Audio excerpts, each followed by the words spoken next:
Do you believe in manifestation? Or do you think it's some woo-woo, hocus-pocus, new age nonsense? When people hear the word manifestation, often they conjure up images of burning sage and vision boards and spouting affirmations. But perhaps it's just about getting what you want out of life by directing one thing, your attention. In his biography, rugby legend Richie McCaw explores how he manifested his dream of becoming an All Black and then navigated the roller coaster ride of professional rugby at the highest level, all whilst maintaining a really grounded mentality. But how did he do it? By learning mental skills to create success, by cultivating good off field behaviors to protect that success, and also by relying on a community that reinforced those good behaviors. Let's get into it. So, first, we're going to go into manifestation techniques or mindset tools. There are several tools associated with manifestation that Richie McCaw explores in his book. Amongst them are visualization, scripting, and mantras. And it might sound a bit soft for a big, strong rugby player, but with 148 caps for the All Blacks, 2 World Cup wins, and 3 World Rugby Player of the Year awards to his name, the proof is definitely in Richie McCaw's pudding.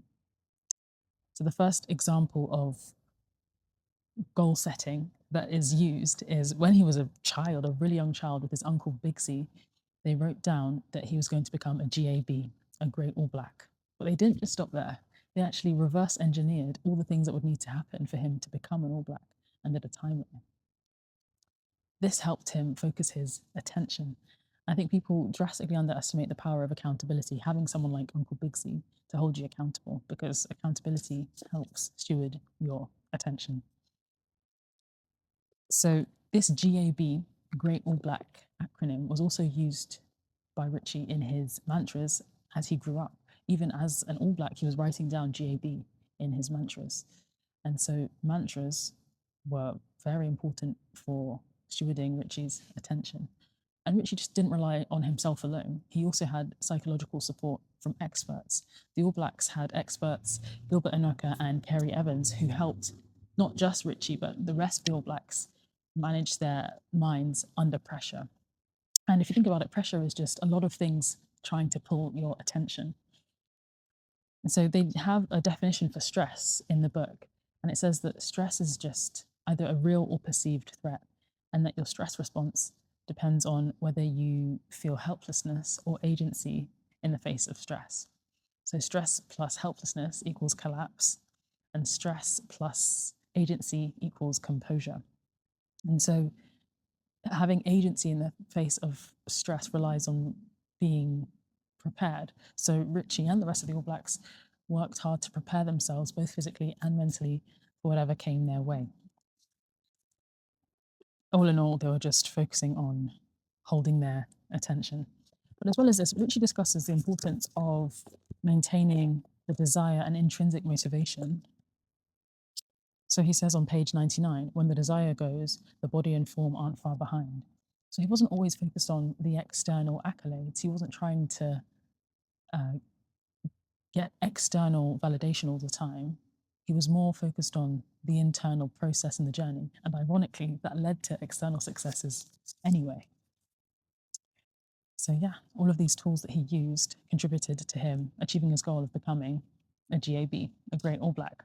But that wasn't the end of the journey, because becoming a Great All Black is one thing, staying a Great All Black is another thing entirely.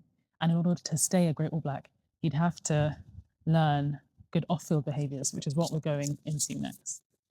So if the mindset tools are about what goes in, the off-field behaviors are about what comes out. On page 122, he says, you're an All Black 24/7. And McCaw understood the responsibility that came with that.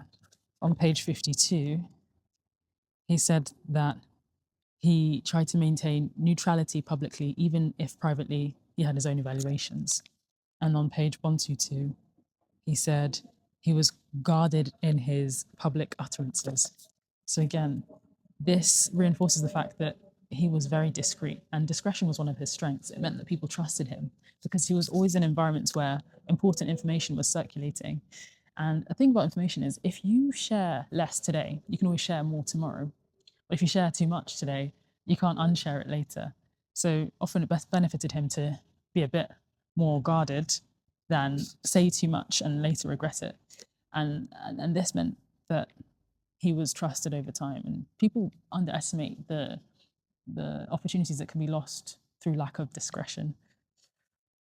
So Richie was very careful about what he said, who he said it to, when he said it. And he was also careful about the deals that he took. So on page 130, it says, Richie says that he's careful that there's not a lot of divergence between the public person and the real person. And again, on page 124, he says, if you're a different person behind closed doors, that's going to be hard to hide as time goes on. Oof.